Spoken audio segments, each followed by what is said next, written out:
Hello and welcome to the television studio. As you can see, we are filming against a green screen. Green screen, sometimes called Chroma Keying, is used extensively in lots of different media productions, ranging from television and weather to special effects and futuristic style films where we're going to replace a background. So it is very useful. It's very cheap as well, because if we didn't want to go to Greece to maybe film, we could film against a green screen and maybe use some stock footage of Greece. I'd rather go to Greece myself, but the idea is we can swap out the background very simply.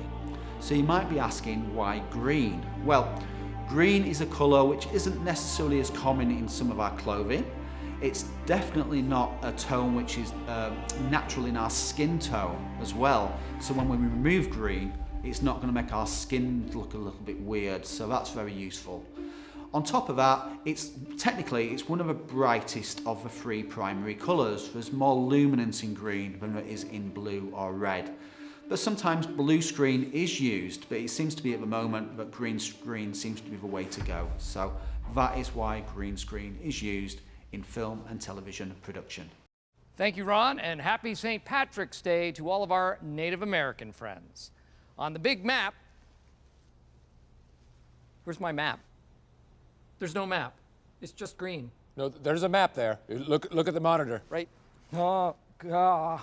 Ron, where's my legs? Where are my legs? Your legs are there. I don't have any legs, Ron. I don't even know how I'm standing up. No.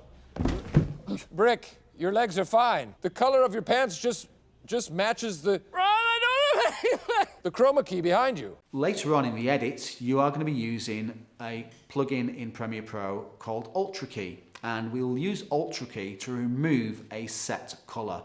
And we will select the green and remove any green from the image, which will then make it transparent, so it allows us to put something behind it. Where we can see areas of the image which aren't the same shade of green, we will be able to mask them out. So for instance, if I had a lighting stand which was in the frame here, we would be able to select that area and get rid of it and make that disappear as well. But at the moment we've got quite a clean shot, we don't have a light stand in. But if a microphone dropped into the top of the shot, we could possibly get rid of that as well. So green screen, good lighting is really important. We're trying to light our background so it's nice and even. So we're trying to get an even colour, and we're going to light our foreground separately. And we need to have a distance from our foreground subject to our background. If our foreground subject was close to the background, it cast a shadow, which would be a then different shade of green. But at the same time, that green at the back, which has got a lot of light hitting it, is now casting off and it's throwing green bounce back onto the room. And if I was really close to that, I'd then get a green fringe around the edge. So I'm looking at these little lights on my shoulders. They would be tinted green if I was close to the screen. And then when we want to get rid of the green, it'd start removing my shoulders.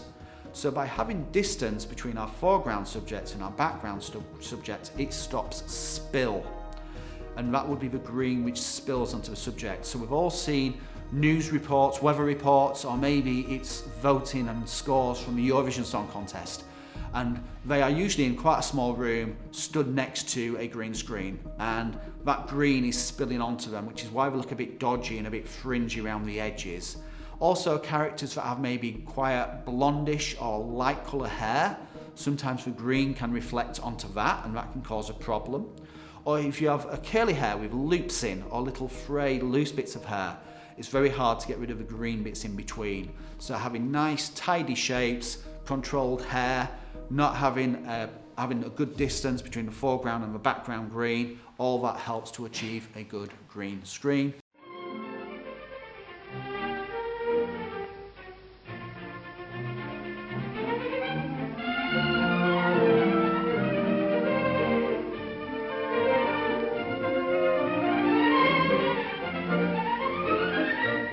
Hello again.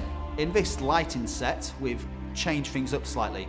I've moved myself closer to the background, and when we come to do our little effect, removing the green, we're going to see what effect that has. It might create some spill on me, and it makes it harder to get rid of the green. We're on a much wider shot as well, so our depth of field has been changed because I'm closer to the background, so we can see different shades on the curtains. We might not be able to eliminate them as easily. And we've also got objects in the frame, like our microphone up here, and our light stand here. But I'll show a technique on how we can mask them out so that way they don't appear in the final edit.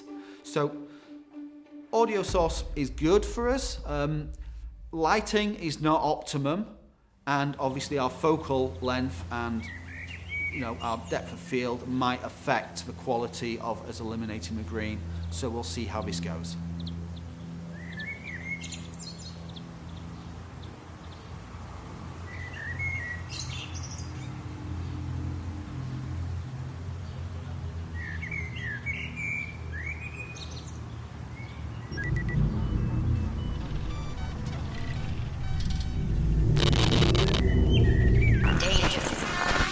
The emergency disrupt system is now activated. The ship will detonate in T-minus 7, 6, 5, 4, 3, 2, 1.